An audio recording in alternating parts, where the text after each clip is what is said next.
And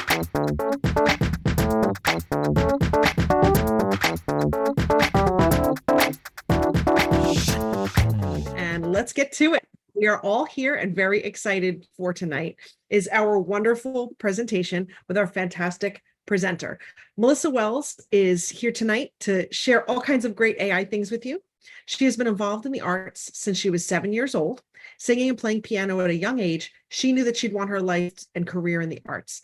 Melissa received a BA in music education and minored in theater arts at New Jersey City University. She currently holds a master's degree in music education and educational leadership. She's now a doctoral student in the NJCU Educational Technology Leadership Program. So she is homegrown here, and we're so happy to have her tonight. She also worked on Broadway for 2 years, is now currently in her 17th year teaching in the North Bergen School District. She's performed in numerous venues such as Carnegie Hall, New York Symphony Space, Radio City Music Hall, and has performed at the President's Park White House National Christmas Tree Program in Washington, D.C.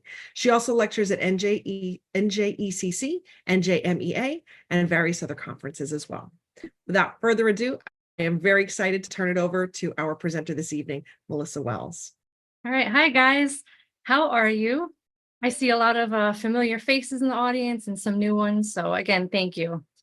The whole reason why I got into technology was, as Dr. Mason said, I teach music, but everyone knows that when we were in the pandemic of COVID, music teachers, we had to do everything online, and we had no one to tell us how to make the chorus, everybody sing together and monopolize everything into one. So when the pandemic hit and everything was online, I knew I had to go into technology. So again, thank you guys for coming today, and let's get into AI. Okay, so I'm gonna share my screen.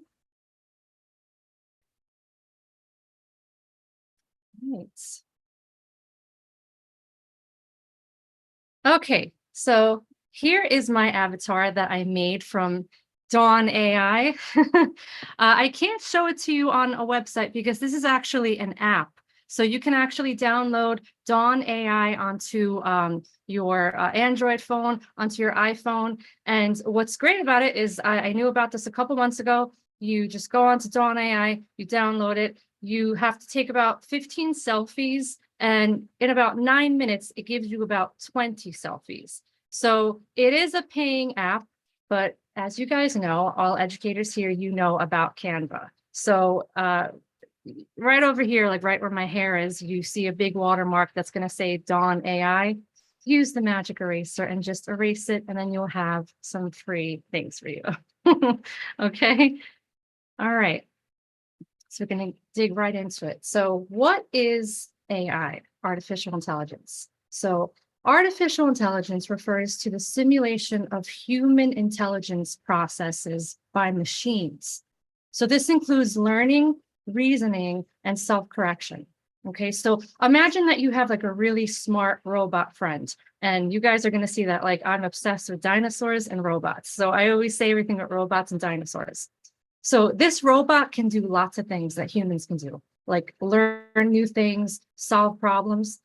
That's what we call artificial intelligence, or AI for short. So it's like giving computers and robots these superpowers to think and act like humans. So AI can help us out with all sorts of tasks, as educators, creating lesson plans, making those lesson plans a lot better and more creative than you ever thought.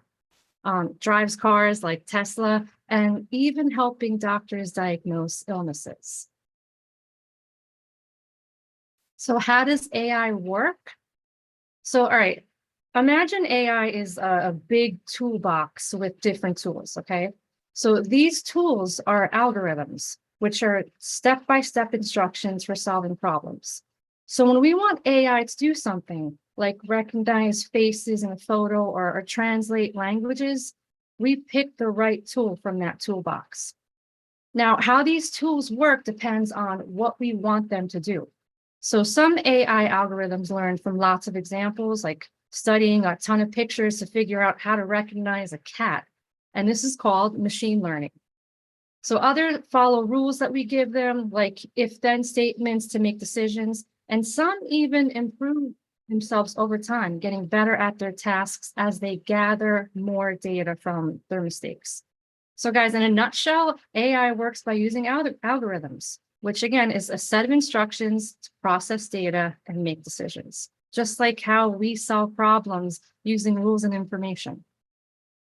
Now, I think I was maybe 5 years old when I saw Terminator. And yes, I know I shouldn't have been watching Terminator when I was 5 years old. But if we think about it, AI really blew up when ChatGPT got discovered. But again, AI was always around.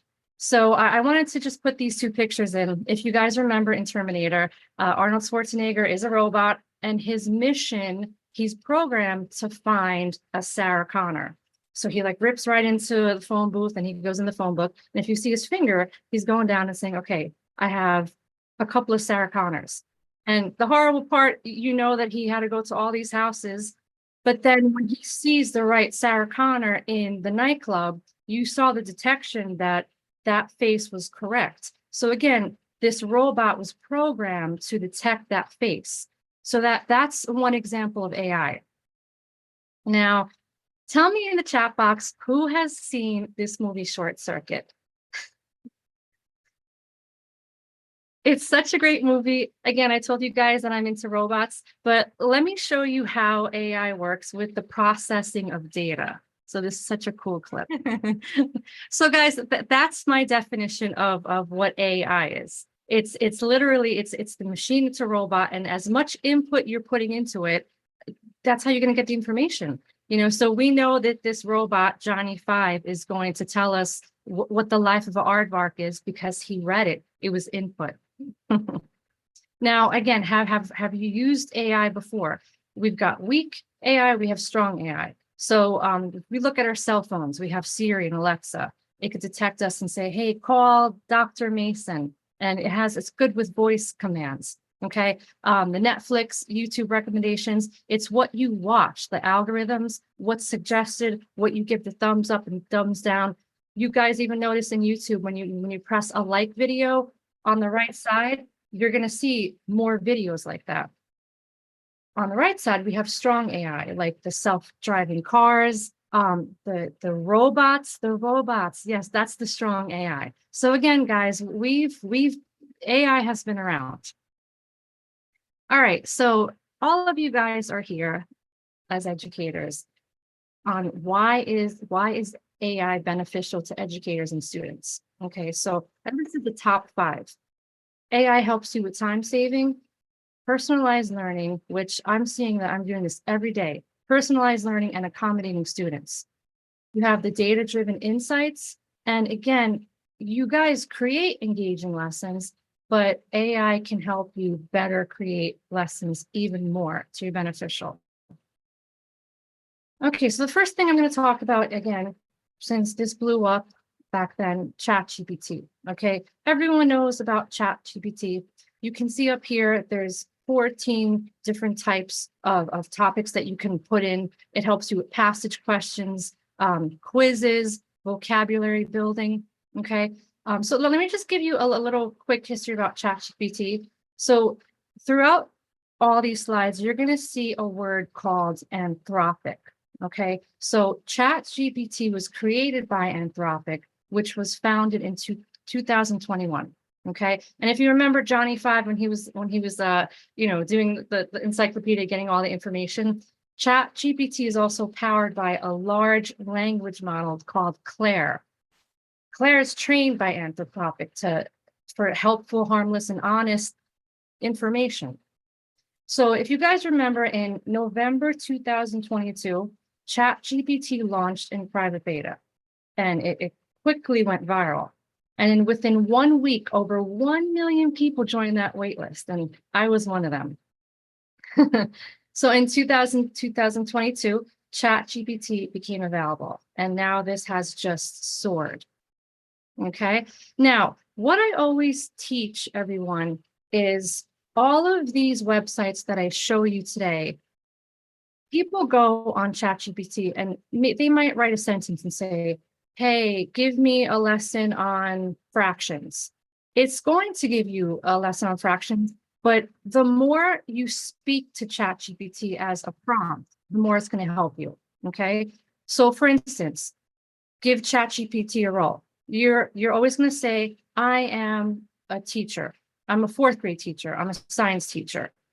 I am teaching 21 students who are in my science class. They need to write an essay. Please write short sentences and give me or answer with the markdown. Make it sound human. Make me sound educated. So the more you're putting into this prompt, the better your answer is going to get. So you don't have to memorize this, but how I always remember, we have the word prep, okay? Prep is like the heaven word for educators, lunch and prep. So you got to remember the prompts. You can create a quiz about coastal erosion. What's your role? Again, you're either a music teacher or your geography teacher helping your science class, okay? Include the questions, whatever action you want, and then you have to say, give me 10 questions, easy questions. So again, the more you give the prompts, the better.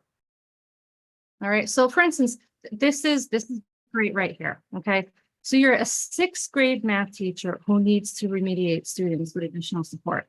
Create a quiz about the relationship among fractions, decimals, and percents.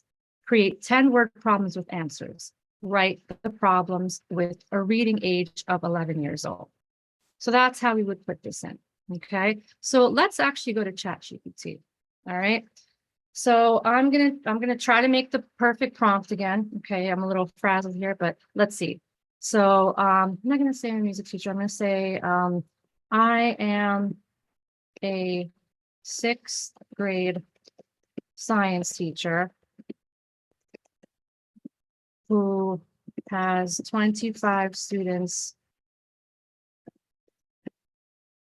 that have a hard time focusing in class.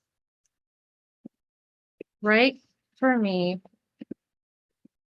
a fun science story about dinosaurs. Write me write me 6 paragraphs. Make it easy to read and make me sound human and fun. Okay, let's see how this goes.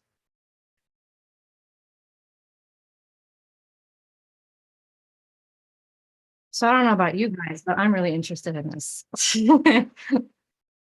So you see, again, it's creating the perfect prompts. Okay, now at the end of the session, I'm going to give you a Google Doc that has a couple of freebies on it. So my sister and I created this a couple of months ago for our district, okay? And this is actually a template in real time. So our district uses real time. I'm not sure what you guys use, but what I'm going to do at the end, again, I'll give you a Google Doc. We actually wrote a whole template for you guys, and all you have to do is just copy and paste, and then you change what you want. Okay, so this will be free at the end. Another thing, I know your PDPs are probably finished, but this is also a template for real time. And again, it doesn't have to be real time. You can just copy and paste and manipulate whatever you want. But this is good for it shows you about your professional learning goals, the prompt, how to write it in ChatGPT. And it also gives you the mid-year check-in as well. Okay, so I'll give that to you guys at the end. All right, how many of you guys know about Claude.ai? I've been loving this so much. And the reason why I like Claude.ai is because the great thing about this is if you see right up here, you can actually put in PDFs. So say, for instance, your supervisor gives you a PDF that you have to read and you have to teach the class, okay? So let's go on Claude, okay? So here's Claude.ai, you guys can see up here, okay? So to start your first message with Claude, all right, so I'm going to press link, and this is just something I created. So again, we're talking about dinosaurs. So this is a dinosaur story Okay. All right. So now I'm going to put, again, perfect prompt. I am a 4th grade teacher who needs to teach my class this story.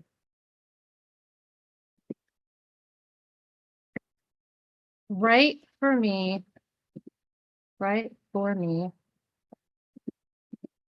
5 read out loud questions pertaining to this story. Okay.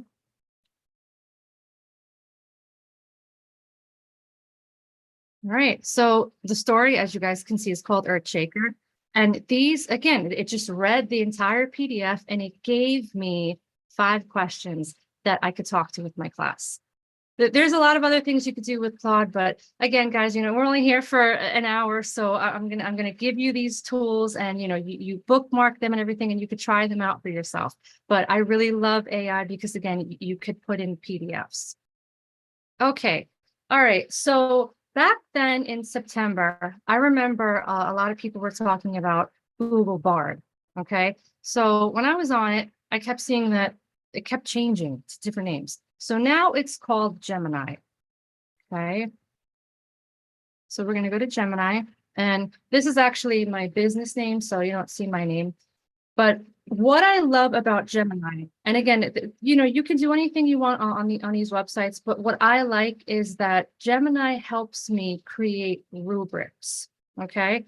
So again, we're going to go into the perfect prompt. All right. So I'm going to create a rubric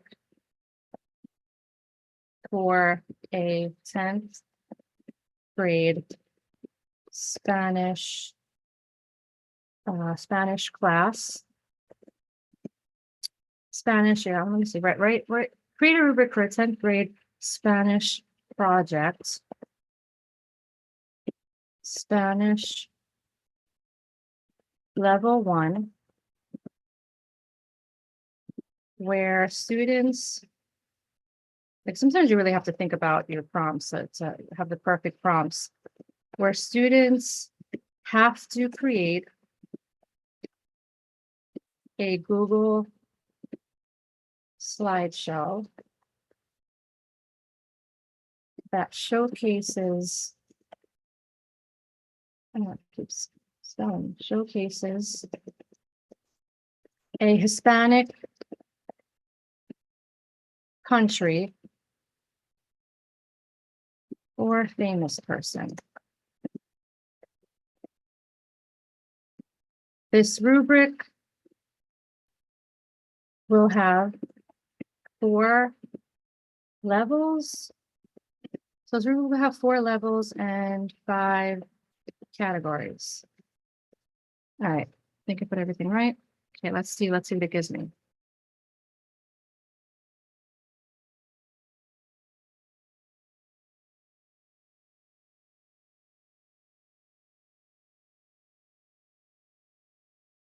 Okay, so it's giving me the categories, what the percentages are, my levels. Oh, and here you go. Here's the rubric. This would have taken me like 2 hours to do.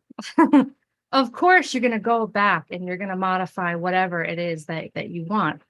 But the great thing about this too is I'm not going to click on it because I don't want to go to my sheets, but you can actually export this to Google Sheets. Okay, so again, you guys can manipulate it, but it's right there. And this is what I use Gemini for. Like, I literally had to create a class about 2 months ago. And one of my supervisors says, oh, hey, can you create a rubric for me? Like, can you give it to me by 3 o'clock? And I'm like, what? No, I'm teaching. And then again, I gave him a copy and I said, here, that this is what I have so far. And of course I had to go back in, but sometimes you need something really, really fast. So that's why Gemini really helps me out with rubrics. Okay, again, if anybody has any questions, please feel free to put it in the chat box. Okay, so again, here is what we did today. All right. And then now I just saw this a couple of days ago. Okay. This is called LitLab. So for those of you guys that are teachers for reading, like I want to say maybe first grade, second grade, this is a really, really cool website.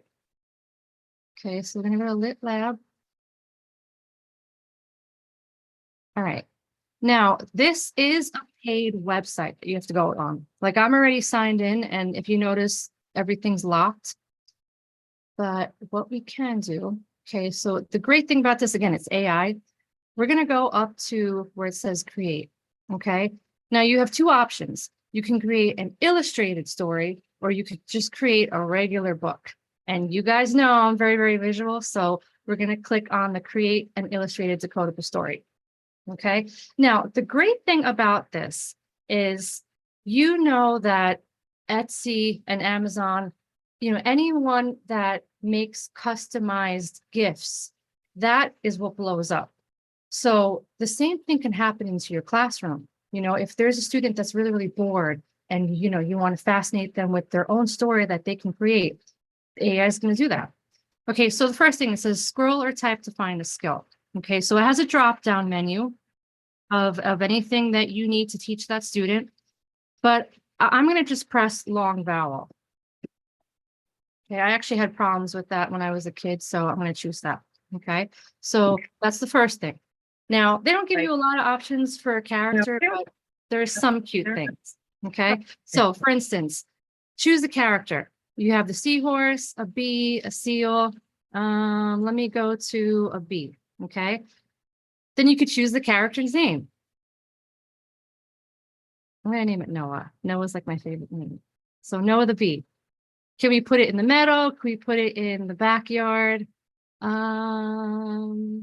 Let's do a tree. Okay. So here's all the information. Okay. So we have a story about a bee named Noah and a tree.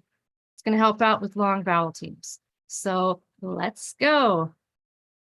This takes about a couple of seconds. So while we're waiting, if you guys want to put anything in like the chat box or anything, you know, let me know how I'm doing. If there's anything that you want to know, be great. Okay.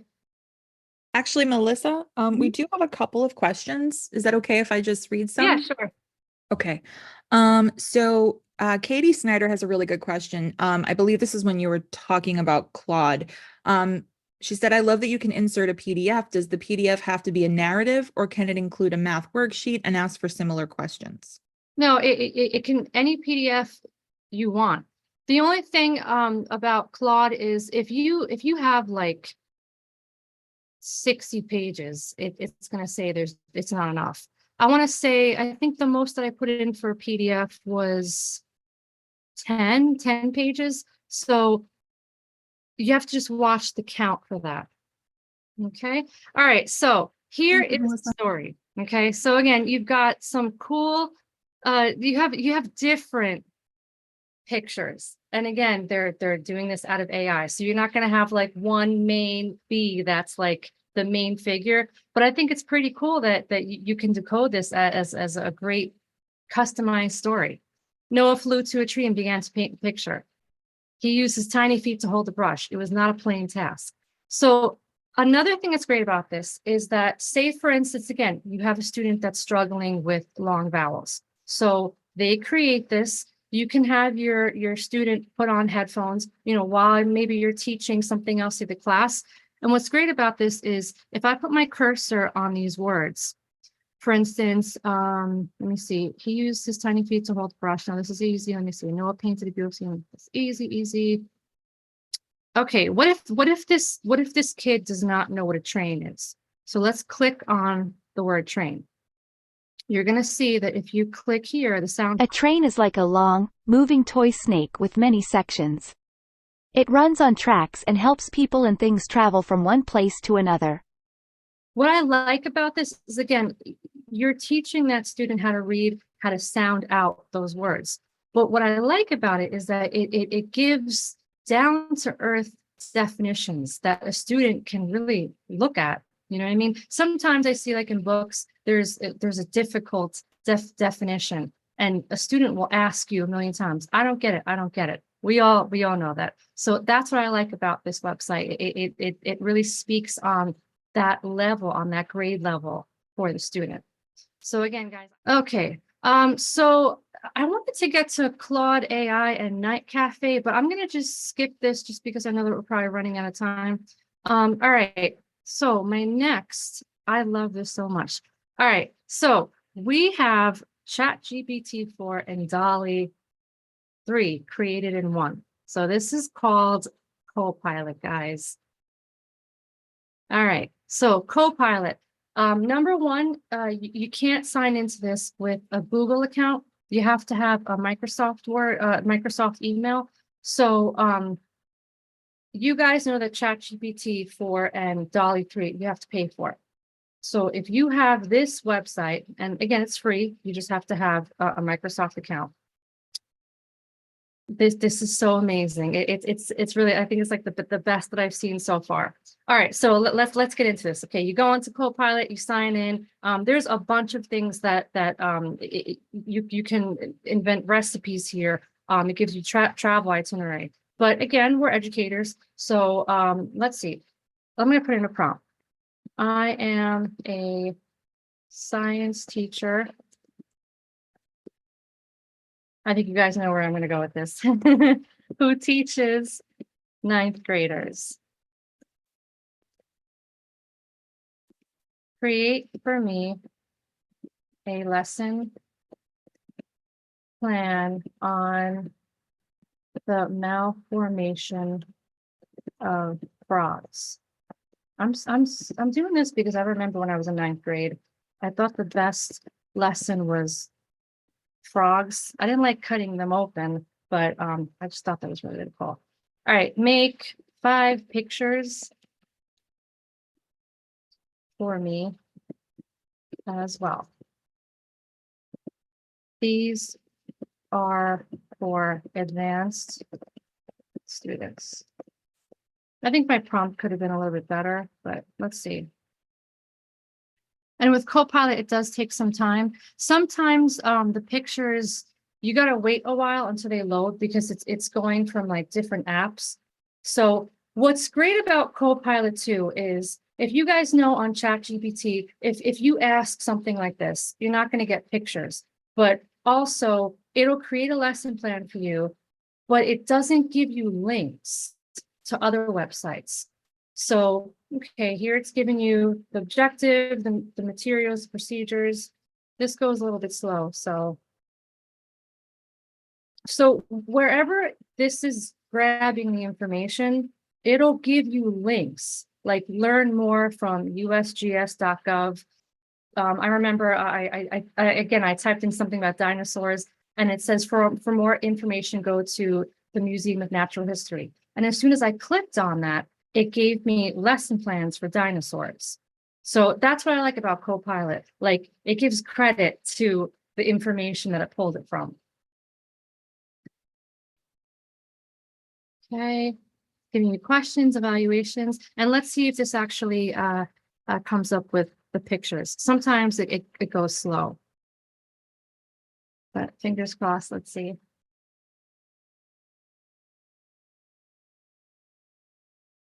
Okay, here we go. So again, you see it's powered by DALL-E 3.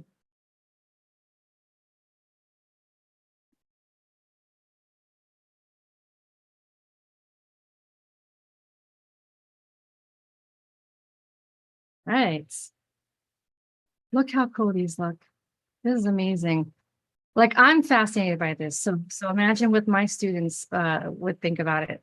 And again, you know, these are created, but like if you want to see malformated frogs, you know, you can go on Google, look at the images, but it's just something fun for your students to see and for you to create. So it's 2 things combined in one.